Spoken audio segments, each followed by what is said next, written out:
Right, so David Lammy really is the worst person to lead British foreign policy, or rather be led by the nose by US foreign policy, as is more accurate. Because in just 5 months he has demonstrated a startling capacity to embarrass us all as a nation. His Israel lobby-funded, accepted donations add up to more than £32,000, and it's money well paid for the political gymnastics he performs to absolve Israel from any blame for anything at all, it seems. His first foreign trip was straight to Israel, where he pressed the flesh of Benjamin Netanyahu, but that was just the start. Claiming not enough people have died in Gaza to constitute a genocide at Israel's hands appalled the nation. Blocking Nelson Mandela's grandson from getting a visa to visit the UK was seen as petty vindictiveness after Mandela called him an apologist for genocide. And then there was his blatant endangering of lives in Gaza by claiming there were no journalists there, painting a target on the ones who really are there for Israel, who have been killing journalists anyway. They can just point to Lammy and say, we can't have killed any journalists, he just said there aren't any. The guy is a literal danger, but he might just have surpassed himself now in the most bizarre and unhinged response to a question put to him in the House of Commons regarding the situation in Syria now that I've ever seen. He clearly has no idea at all what is going on. Brendan O'Hara. Thank you, Madam Deputy Speaker. And today my thoughts are with Bashir Helmi and Musa Darsani and their families and all those Syrian refugees who escaped Assad's brutality to resettle on the Isle of Bute. Their hope, and hope of all the people of Syria, will be that Syrians are now able to secure the peaceful future that they want, rather than becoming a battlefield in another's proxy war. Given that, how would he explain and legally justify that, having waited 5 decades to be free of Assad, that on day one, those Syrians that he referenced in his statement, who were on the streets cheering the demise of Assad, were on the receiving end of a massive Israeli airstrike? Good question. Well, can I say to the honourable gentleman that I did speak to my Israeli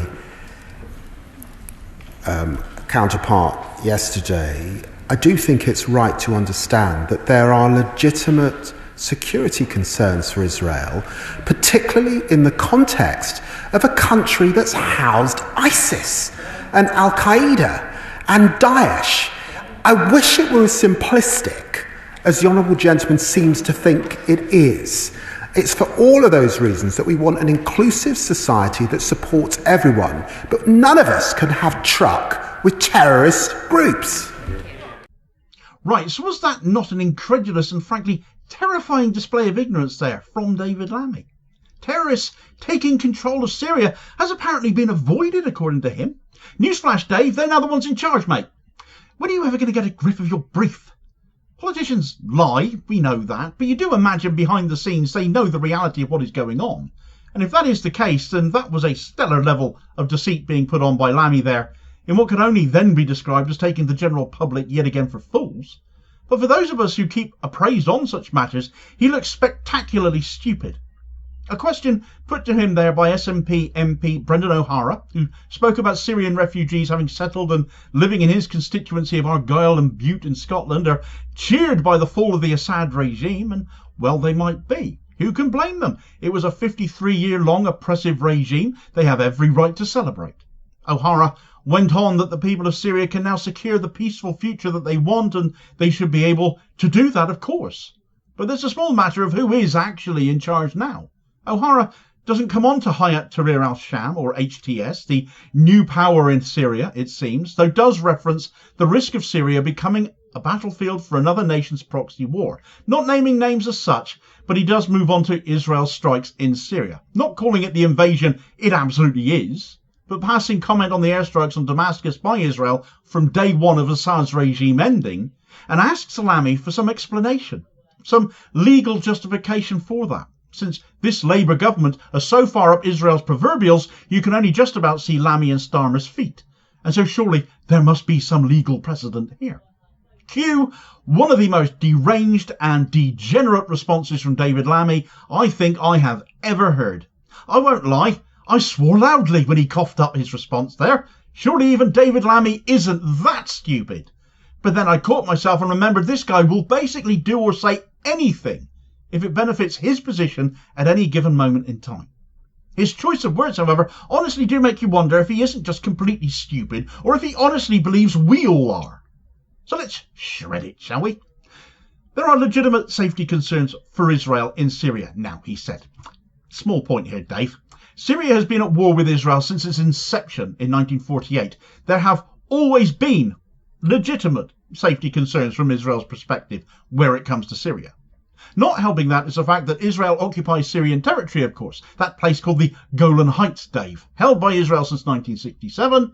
And if Israel had such a massive, overwhelming safety concern regarding Syria, well, they could always have given it back as a gesture of goodwill, couldn't they, instead of continuing to occupy it illegally.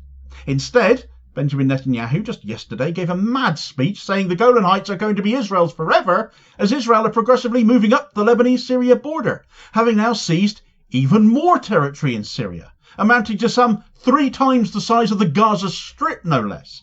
So let's not pretend these are safety concerns. This is an invasion on Israel's part. But parking that point there comes the 1974 Separation of Forces Agreement that was implemented to try and keep the peace between Syria and Israel, despite the occupation of that Syrian land by Israel. The longest lasting Israeli agreement with another Arab nation in history. For 50 years that agreement has stood, until Syria fell to HTS, and then Netanyahu arbitrarily declared that agreement null and void. If Israel have legitimate security issues now, why is it they are able to seize such large chunks of Syria under their control without HTS firing a single shot at them? Because they're on the same side, of course. Israel has been aiding this group for years. Food, medicine, the areas in the Idlib governorate that HTS controlled previously were amongst the best supplied because Israel and Turkey made sure of that. Israel's legitimate safety concerns in Syria appear to be very much over now that they have their allies in charge in that country. But Lammy went on. He gave an example, didn't he? You silly man.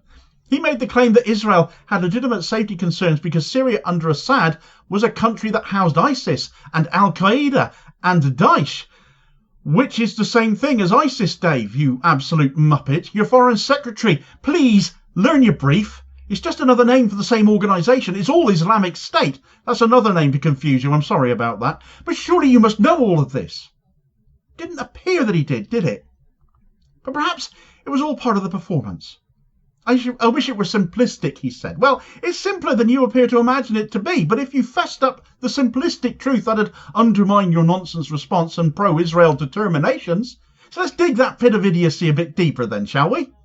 We can't have truck with terrorists if we want an inclusive society that supports everyone, he forcefully finished. Well, for all of your emphatic assertions there, Dave, you're out of your tree. The cluelessness is terrifying. You call out groups like ISIS and al-Qaeda as having persisted in Syria under Assad, and that is ostensibly true.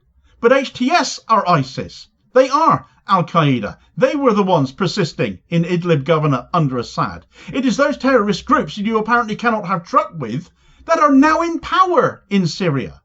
And when you say you cannot have an inclusive society with terrorists, you're right, and we've already seen that, haven't we? We've seen the HTS forces flying the black flags of ISIS. We've seen horrific, graphic video footage of executions being carried out against members of the Syrian army by HTS forces. Ethnic minorities in Syria have also already been targeted. The HTS leader Abu Muhammad al-Julani has referred to his group as the Mujahideen at his speech in the mosque in Damascus, where he arrived to a hero's welcome. But the shine has quickly rubbed off as his forces have reverted to type, this being a war of faith. And the faith of al-Qaeda, as we know, is Sharia law, oppression driven by a minority and extremist interpretation of Islam. Al-Julani was literally a member of al-Qaeda and was fighting Western forces during the Iraq War. He was sent to Syria by Abu Bakr al-Baghdadi, the then leader of Islamic State. Remember that is ISIS as well, Dave. And also they're called Daesh. Try to remember that, Dave. To take over the war there. Lead the al-Nusra Front, ANF. All the support for the al-Nusra Front from Israel, from Turkey, from the US was support for al-Qaeda, because that is who they are. And if you've no truck with terrorists, Dave, you should be damn well calling out this takeover of Gaza. You can slam the Assad regime, absolutely you can. It was terrible. It was oppressive. It is no bad thing that Assad is gone. But to replace that with al-Qaeda forming at this point an interim government seeking to hold elections in the new year, they say, what shape will they take though with terrorists overseeing them though, is a perfectly valid question and one that should concern us all, especially when they're already acting as judge, jury and executioner over people in Syria, very much continuing their terrorist ways in areas such as Latakia, most notably somewhere where Israel is also attacking, an area where there is a significant number of Christians incidentally, but their targets are not HTS, not the terrorists. They're on the same side as them. Western forces are on the same side as al-Qaeda. If David Lammy can't say it, implies the opposite is true, that terrorism has been vanquished instead of put in power, but it is simply not the case, and yet again, Lammy must be called out for dangerous rhetoric born out of either complete, unforgivable ignorance or equally unforgivable deceit. David Lammy is making a habit out of this now, and it has to be called out. Bearing in mind, the only way we know what is going on in places like Gaza and Syria and Lebanon is because of journalists very much risking their lives, being present to keep on reporting it. I'm sure he'd really rather they weren't there, but they are, and the man's dangerous comments regarding there being none at all in Gaza has endangered them. If you missed that story, you get the details of it here in this video recommendation as your suggested next watch. Please do also hit like, share and subscribe to help support the channel. That is very much appreciated, and I will hopefully catch you on the next vid. Cheers folks.